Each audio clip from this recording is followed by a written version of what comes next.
আমাদের গ্রামে একটা প্রবাদ আছে না, যে আমার কথা আমি কই, তোরে শুধু জিগায় লই। সেই আলোচনাটার যে ফলাফল এর মধ্যে আপনি বললেন, মাহবুব ভাই বললেন, তার মানে একটা অশ্বডিম্ব প্রসব।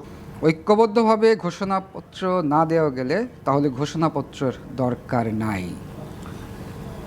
জিজ্ঞেস করলেন? জি, এটা তো ঝুলে গেছে, এটা নিয়ে আর কথা বলে লাভ নাই, এটা ঝুলে গেছে।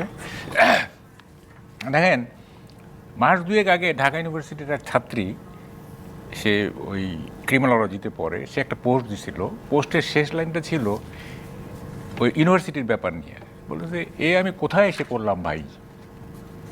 এখন আমি ওই লাইনটা পরে খুব হাসছি।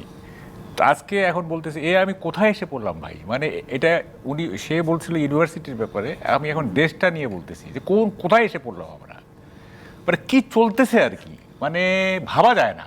গণঅভ্যুত্থানের 4 মাস পরে রাজনৈতিক ও ঐতিহাসিকভাবে জুলাই ঘোষণাপত্রের কি প্রয়োজন ছিল, এই প্রশ্নটি তুলেছেন সালাউদ্দিন আহমেদ। ধন্যবাদ আপনাকে। না, জনাব সালাউদ্দিন আহমেদ সঠিক কথাই বলেছেন। আপনি প্রথম কথা হচ্ছে কি, কিছুদিন ব্যাপকভাবে আমরা শুনেছি সবার মুখে বিপ্লব বিপ্লব বিপ্লব। তারপরে যারা বিপ্লব বোঝেন, বিপ্লবের সংজ্ঞা জানেন, বিপ্লবের ইতিহাস জানেন, দেশে দেশে বিপ্লবের কাহিনী যাদের মুখস্থ, তারা বলেছে যে ভাই যা ঘটেছে সেটা প্রয়োজন ছিল, জনসমর্থন ছিল, যারা নেতৃত্ব দিয়েছে তারা বীর, সব ঠিক আছে, কিন্তু এটা বিপ্লব না। 5 মাস পরে এসে আপনার বোধোদয় হলো, আরে ওটার তো একটা ঘোষণাপত্র দরকার। আপনি হঠাৎ করে ঘোষণা দিলেন, সংবিধানের কবর রচনা করার মাধ্যমে আপনি শহীদ মিনারে গিয়া সেই ঘোষণা দেবেন। তারপরে সরকার বলল আমরা ওর সাথে নাই। তারপরে সরকার বললো তোমরা দিও না, আমরাই দেব। তারপরে বলল যে হ্যাঁ দিব তো, কিন্তু সবার সাথে আলোচনা করি নেই। এবং সেই আলোচনাটার যে ফলাফল এর মধ্যে আপনি বললেন, মাহবুব ভাই বললেন, তার মানে একটা অশ্বডিম্ব প্রসব করেছে সেই আলোচনা।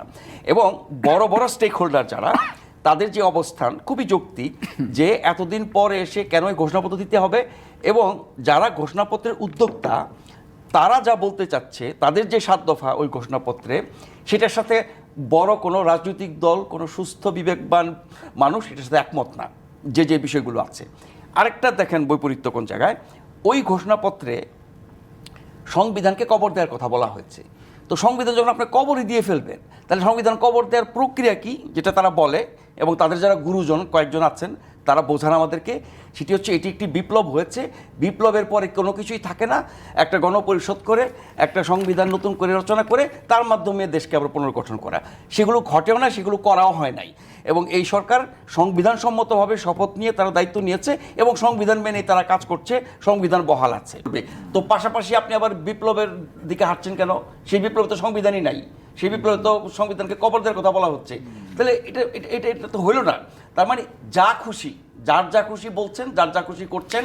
এবং আমার মনে হচ্ছে যে সরকার যেমন নিজের কোনো শক্ত অবস্থান নাই, যে কোনো ক্ষেত্রেই, সেটা রাজনৈতিক বিষয় হোক। নাজমুল আশরাফ যে কোনো ক্ষেত্রেই, সেটা রাজনৈতিক বিষয় হোক। নাজমুল আশরাফ, জুলাই গণঅভ্যুত্থানের ঘোষণাপত্র হওয়াটা দরকার কি না? এখন কেন দরকার আমাকে বলেন। আপনি বলেন। যে ঘোষণাপত্রের বিষয়টা এখন একটা গ্যারাকলে আটকে গেছে। ঘোষণাপত্রের বাস্তবতাও নাই, প্রয়োজনীয়তাও নাই। এই পর্যায়ে এসে যা যা কিছু হয়েছে গত 5 মাসে, এখন ঘোষণাপত্রের যে উদ্দেশ্য লক্ষ্য, সেটি 5ই আগস্টের পরে করতে পারতো বা করা উচিত ছিল, যদি ওটাকে বিপ্লব দাবি করে করা হয় সেই ক্ষেত্রে। এখন এটা সম্ভব না, এটা একটা মত। আর আপনি 5 মাস যেভাবে চলেছেন, যে জায়গায় এসেছেন, এখন এসে আপনি অভ্যুত্থানকে বিপ্লব বলে, বিপ্লবের ঘোষণা দিয়ে সব কিছু বাতিল করে দিয়ে নতুন রাষ্ট্র গঠন করবেন, রিপাবলিক বানাবেন, হ্যান ত্যান, এগুলো খুবই মানে হাস্যকর, অযৌক্তিক এবং অপ্রয়োজনীয় কথাবার্তা। ওগুলোর চেয়ে প্রতিদিনকার যেসব সমস্যা মাহবুব ভাই কিছুটা বলছিলেন, দ্রব্যমূল্য থেকে শুরু করে হ্যান ত্যান, আইনশৃঙ্খলা পরিস্থিতি, চাঁদাবাজি, দখলবাজি ইত্যাদি, সেগুলোর দিকে বেশি নজর দেওয়া উচিত, মানুষের সেটা বেশি দরকার। আপনারা কি আমন্ত্রণ পেয়েছিলেন কিনা কোনো? একই ধরনের ঘটনা ঘটেছে বাসদের ক্ষেত্রেও। বাসদের সাধারণ সম্পাদক বজলুর রশিদ ফিরোজের কাছেও একটা নামবিহীন হোয়াটসঅ্যাপ মেসেজ প্রথমে এসেছিল, পরে আবার ওটা ডিলিট হয়েছে। তারপরে আবার একটা মেসেজ পাঠানো হয়েছে, সেখানে এরকম বলা হয়েছে।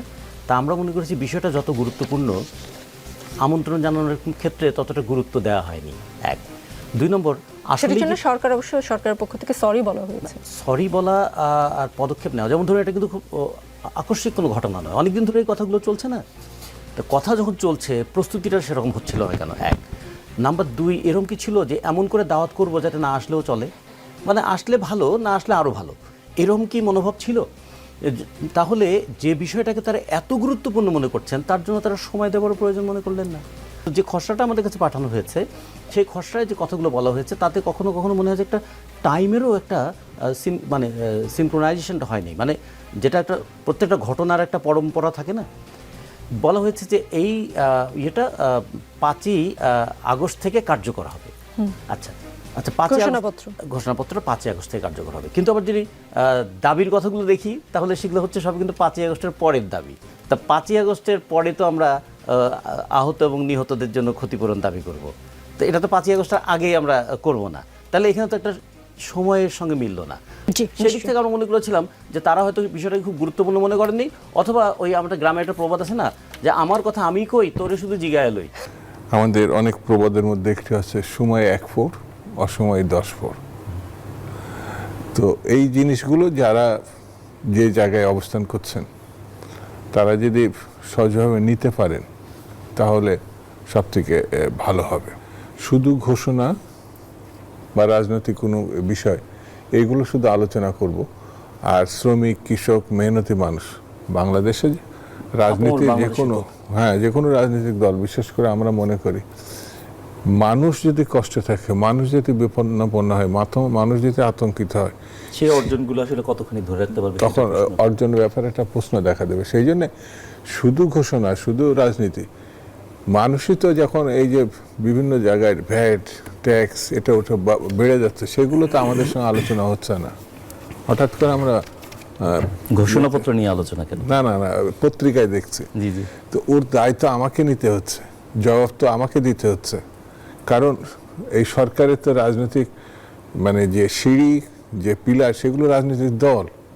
তো সেই জিনিসগুলো আলোচনাটা সামগ্রিক হতে হবে। কিন্তু আমরা খুব ক্ষোভ এবং দুঃখের সাথে বলছি, আপনি দেখবেন যে আমাদের দল আজকে এই প্রোগ্রামের দাওয়াত পেল না। অংশ নেওয়ার তো পরের প্রশ্ন, আমরা তো নিতেই চাই, কিন্তু নেব কিভাবে আপনাকে বলছি।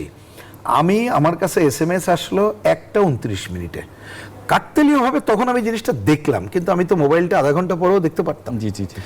এরপরেও দেখলাম কি জানেন, ওইখানে বলা আছে সালাম দিয়ে যেটা বলা আগামীকাল সভা। আমি একটু ঘাবড়াই গেলাম, আগামীকাল। তারপর দেখলাম লিখছে 4টায় অমুক জায়গায় হবে, এবং আপনি এই যে ঘোষণাপত্রটা এখন পাঠানো হলো, খসড়া পাঠানো হলো, এই ব্যাপারে পর্যালোচনা করে একজন প্রতিনিধি তার সুচিন্তিত মতামত দেবেন।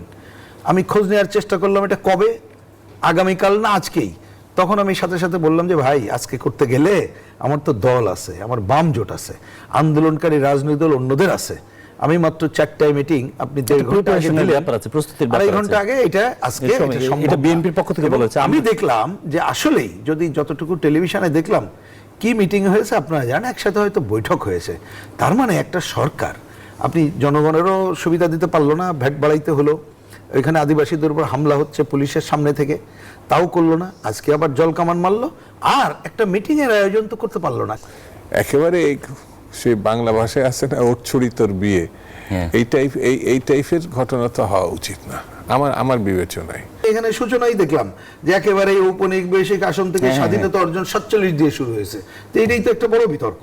এখানে মুক্তিযুদ্ধের কথা বলা হচ্ছে, মুক্তিযুদ্ধ শব্দটাই নাই, মানে বোঝার জন্য বলতেছি। হ্যাঁ, আর এই যে 2টা ঘটনাই বলছে যে সমস্ত প্রক্রিয়ার ঘটনাই যেন 72 সাল এবং 11 তার মানে আর কিছুই যেন নাই। তাহলে আমি বলছি জিনিসটা তো সহজ জিনিস না। কেউ বলতে পারবে না দেশটা কোন দিকে যাচ্ছে, এখনো পরিষ্কার না। আমি শেষমেশ আজকের অবস্থা দেখে আমার কাছে মনে হচ্ছে দেশটা কোনো বিপদের দিকে যায় কিনা। এই তরুণ যে ব্যাপারটা না, আমার কাছে এখানে এটা পুরো আমার হাসি পেয়েছে। আসলে বেসিক্যালি হাসি পেয়েছে এই কারণে আমি তো মূল উদ্দেশ্যটা বুঝে ফেলেছি। আমার কাছে মনে হয়েছে যে এইটাই হবে উদ্দেশ্য। উদ্দেশ্য হলো ছাত্রদেরকে খুশি করার জন্য করছে, জাস্ট ছাত্রদেরকে খুশি করার জন্য। গত বছরের 5 আগস্ট থেকে, কিন্তু 5 আগস্টে কিন্তু এ ধরনের কিছু হয়নি। 5 আগস্টে কিন্তু ডক্টর ইউনূসের নেতৃত্বে একটা সরকার গঠনের কোনো প্রস্তাবনাও আসেনি। সাধারণ মানুষের কাছে কিন্তু এটা গ্রহণযোগ্যতার ওই জায়গায় ধরা খেয়ে যাবে।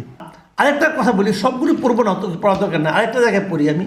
সেখানে বলা হয়েছে আমরা ফ্যাসিবাদ ও স্বৈরাচারকে লালন করার দলিল 1972 সালের সংবিধান সংশোধন বা প্রয়োজনে বাতিল করার অভিপ্রায় ব্যক্ত করিলাম। মানে 72-এর সংবিধানটাকে ওনারা সংশোধন অথবা বাতিল করতে হবে, ভালো কথা। কিন্তু তার আগে ওই সংবিধানকে ওনারা যেভাবে ডিফাইন করেছেন সেটা কিন্তু মারাত্মকভাবে আমি মনে করি যে আপত্তির প্রশ্ন উঠতে পারে।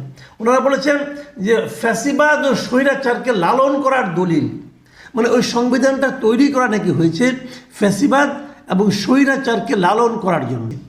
একটা ৭২ সংবিধানকে আপনি একদম ফু দিয়ে উড়িয়ে দিচ্ছেন এবং এটাকে আপনি স্বৈরাচারের লালন এবং ফ্যাসিবাদ স্বৈরাচার লালন করার জন্য একটা দলিল বলছেন। এটা যেন কেন আমার যেন কেমন মনে হয় যে এটা ঠিক কিনা। যা হোক, এরকম আরও অনেক কিছু আছে, এগুলো দেখেই তারা সিদ্ধান্ত নিয়েছেন যে তারা এটা আরও সময় নিয়ে আরও বুঝে শুনে করবেন। তো এই জায়গাটা থেকে আমরা দুটো জিনিস দেখতে পেলাম। একটা কথা হলো ছাত্রদের জন্য একটা শিক্ষা, আমি মনে করি তাদের শেখা উচিত, বোঝা উচিত, তড়িঘড়ি করে কোনো কাজ হবে না, গায়ের জোরেও কিছু হবে না, চিন্তা ভাবনা করে ধীর স্থিরভাবে মতামত ব্যক্ত করতে হবে। এবং তারা এর আগেও কিন্তু এরকম করেছিলেন, একবার প্রেসিডেন্টকে পদত্যাগ করতে হবে বলে কতক্ষণ লাফালাফি করেছেন, পরে সেখান থেকে সরে এসেছেন। এই জিনিসগুলো বুঝতে হবে আপনাদের বয়স আসলেই একটু কম, যে আরেকটু ধীর স্থির হন, আরেকটু পড়াশোনা করুন, আরেকটু মানে অভিজ্ঞতার সঙ্গে আলাপ আলোচনা করুন, তারপরে সিদ্ধান্তে আসেন।